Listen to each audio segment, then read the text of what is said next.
Getting an interview call is really hard and as a fresher हमें ये पता नहीं होता कि कौन से कॉमन इंटरव्यू मिस्टेक्स है जो हम अवॉइड कर सकते हैं. As a fresher I messed up many of my interviews and that costed me opportunities and also my confidence. तो इस वीडियो में मैं कुछ मिस्टेक्स आपके साथ शेयर करूंगी, how I messed up my interviews. So I hope you learn from my mistakes. और अगर आपको सिर्फ एक या दो इंटरव्यू कॉल मिल रहा है इस टाइम पे, तो आप वो अपॉर्चुनिटी वेस्ट ना करो. You learn from my mistakes and you don't repeat them in your interviews. So let's start. Hi everyone, my name is Swati Jha. I work as a software engineer at Microsoft. Before Microsoft, I worked at Samsung, and before Samsung, I started my career in IT industry with TCS. I graduated in 2021. In 2.5 years, I have appeared for many interviews. और जब मैंने start किया था interviews देना as a fresher, तो मैंने बहुत सारे मिस्टेक्स किए थे जो मोस्ट ऑफ द स्टूडेंट्स करते हैं. तो इस वीडियो में मैं अपनी मिस्टेक शेयर करूंगी सो that you don't repeat them. तो सबसे पहला मिस्टेक है, don't under estimate the difficulty of the interview. I will explain what I mean by this line. तो जब मैंने स्टार्ट किया था इंटरव्यू देना, तो उस टाइम तक मुझे कोडिंग आता था. मैं कोडिंग कॉलेज से ही प्रैक्टिस करती थी, but I was not familiar of DSA. Like DP में पैटर्न्स होते हैं क्वेश्चंस के, ग्राफ्स में एल्गोरिदम्स होते हैं. उस टाइम पे मैं अवेयर नहीं थी कि ऐसा भी कुछ होता है. तो मुझे लगता था कि कोडिंग मुझे करने आता है, सो इंटरव्यूज में कोडिंग क्वेश्चन ही पूछेंगे, सो बेसिक क्वेश्चन होगा और मैं अपने इंट्यूशन से बना ही लूंगी. But I was wrong there. जब मैं इंटरव्यू देना स्टार्ट की तो कुछ हार्ड क्वेश्चंस मुझे मिले डीपी के रिगार्डिंग, ट्रीज के रिगार्डिंग. मैं फेमिलियर नहीं थी वो सब कॉन्सेप्ट से, and that costed me the opportunity. तो देन आई रियलाइज्ड कि मुझे और प्रैक्टिस करने की जरूरत है और ज़्यादा क्वेश्चन प्रैक्टिस करने की जरूरत है. सो आई विल सजेस्ट हियर कि आप लीड कोड पे जाओ. डीएसए प्रैक्टिस करने के लिए the best platform is leet code. आप लीड कोड पे जाके जितने क्वेश्चन हो सकते हैं प्रैक्टिस करो. सबसे पहले आप टॉपिक वाइज प्रैक्टिस करना स्टार्ट करो, एंड टॉपिक वाइज भी आप इजी से स्टार्ट करो. जब इजी क्वेश्चंस आपको बनने लग जाए, देन आप मीडियम पे जंप करो, एंड उसके बाद जब मीडियम आपसे बनने लग जाए, then you will know that you are ready for the interview. तो मैं एक डीएसए कैसे स्टार्ट करना है उस पर मैं एक डेडिकेटेड वीडियो बनाऊंगी. So if you want to watch that video, just subscribe to my channel so that you get notified of that video. मुझसे ये क्वेश्चन पूछे जाते हैं कि डीएसए में हमें कौन से टॉपिक्स प्रिपेयर करना चाहिए, कौन से टॉपिक ज़्यादा इंपॉर्टेंट है, कौन से टॉपिक्स इंपॉर्टेंट नहीं है. तो यहाँ पे मैं ये बोलना चाहूंगी कि डीएसए में ऐसा कुछ भी नहीं है कि एक टॉपिक बहुत इंपॉर्टेंट है and second topic is not important at all. कुछ कंपनीज बेसिक डीएसए राउंड लेती है, वहाँ पे मे बी आपको लिंक लिस्ट, स्ट्रिंग्स, ये सब से क्वेश्चन पूछे जाएंगे, and advance topics like DP, graphs, ये सब नहीं पूछे जाते हैं. प्रोडक्ट बेस्ड एमएनसीज में जाने के लिए डीएसए राउंड बहुत इंपॉर्टेंट होता है, और वहाँ पे आपके 2 या 3 डीएसए राउंड्स हो सकते हैं, और इसमें डीएसए के advance topics like DP, graphs, trees, ये सब भी पूछे जाते हैं.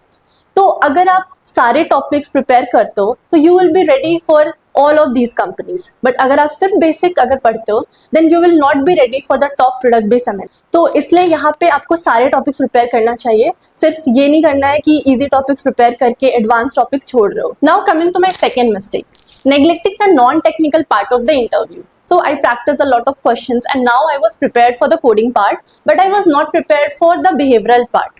So I'll explain you कि behavioral part में क्या क्या आता है. सबसे पहले जब भी आपको क्वेश्चन मिलता है इंटरव्यू में, तो आप डायरेक्टली जंप मत करो सॉल्यूशन पे. First you make sure that you have understood the question and then only you proceed with it. अगर आपको क्वेश्चन समझ में नहीं आ रहा या कुछ भी क्लियर नहीं है, so you should ask clarifying questions for the interviewer and उसके बाद ही आप स्टार्ट करो. कई बार ऐसा होता है कि क्वेश्चन देखते ही हमें लगता है कि ये सेम क्वेश्चन तो हमने प्रैक्टिस कर रखा है, तो हम तुरंत इसका सॉल्यूशन लिख देंगे, और हम स्टार्ट कर देते हैं. 30 मिनट्स तक या 20 मिनट्स तक हम लिखते हैं पूरा code, and then we realise कि क्वेश्चन में ये करना ही नहीं था जो हम समझ रहे थे. So now you have wasted a lot of time in your interview. तो ये नहीं करना है. सबसे पहले आप 2-3 बार क्वेश्चन को रीड करो एंड मेक श्योर कि आप जो समझ रहे हो वही लिखा है क्वेश्चन में, उसके बाद ही आप स्टार्ट करो. नाउ सेकेंड पार्ट, अब आपने क्वेश्चन पढ़ लिया है, उसके बाद आप जो भी सोच रहे हो, आपका जो भी अप्रोच है या जो भी एल्गोरिदम आप सोच रहे हो, why you are prioritising one data structure over another, ये सारी चीजें आपको कम्युनिकेट करना है विद द इंटरव्यूअर. आप सिर्फ कोड डायरेक्टली लिख नहीं सकते हो, आपको स्टेप बाय स्टेप आपका अप्रोच एक्सप्लेन करना है. देन आप कौन सा डेटा स्ट्रक्चर चूज कर रहे हो, क्यों चूज कर रहे हो, ये सारी चीजें आपको कोड लिखते लिखते आपको कम्युनिकेट भी करना है, अपना thought process. This is very important because the interviewer is not just expecting the code from you, he wants to know more about your thought process. आप कैसे सोचते हो, so this is also important. Now the third thing, आपको अगर interviewer कोई feedback दे रहा है, like अगर आप कोई एक अप्रोच पे प्रोसीड कर रहे हो but the interviewer is saying like you should do like this, तो आपको ये बहुत स्टक नहीं होना है कि नहीं I am right with my solution. आपको कंसिडर करना है कि why the interviewer is giving you hint and आप वो सॉल्यूशन कंसिडर कर सकते हो या नहीं। आपको ये प्रूफ नहीं करना है कि आप जिस वे में जा रहे हो वही सही है, आपको और ऑप्शंस भी कंसिडर करने हैं। यहाँ पे बिहेवियरल पार्ट में एक और चीज आता है, जब हमसे क्वेश्चंस पूछा जाता है like tell me about yourself या फिर why you want to join this company, तो ये सारे बहुत ही कॉमन इंटरव्यू क्वेश्चंस है। अब वहाँ पे अगर आप डायरेक्टली नर्वस हो रहे हो या फिर आप नहीं बता पा रहे हो ये सब का आंसर, सो ये बहुत ही नेगेटिव इंप्रेशन पड़ता है। तो ये क्वेश्चंस जो कॉमन इंटरव्यू क्वेश्चंस होते हैं, इसके आंसर आप पहले से प्रिपेयर कर सकते हो। लाइक अगर टेल मी अबाउट योरसेल्फ में पूछा जा रहा है तो आपको अपना पूरा हिस्ट्री नहीं बताना, आपको सिर्फ अपना प्रोफेशनल हिस्ट्री बताना है। उसमें आपका एजुकेशन कौन से कॉलेज से हुआ है, कौन से ईयर में आप पास आउट हुए हो, या फिर कौन सा आपका ब्रांच था, और आप अपना एक हॉबी बता सकते हो।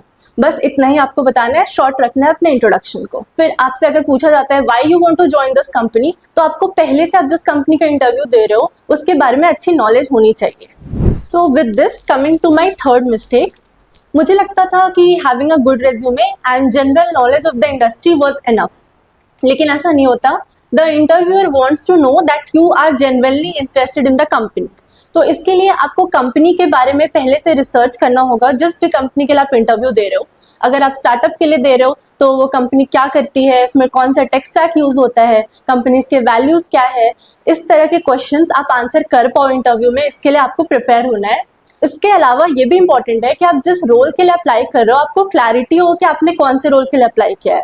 I am saying this because बहुत बार मैंने ऐसे देखा है कि एक कंपनी में अगर जॉब एप्लीकेशन निकला है तो एंड्रॉयड इंजीनियर के लिए है, या फ्रंट एंड इंजीनियर के लिए है, या बैक एंड है, फुल स्टैक है, किसी में भी हम अप्लाई कर देते हैं एंड वी डोंट केयर कि रोल क्या है।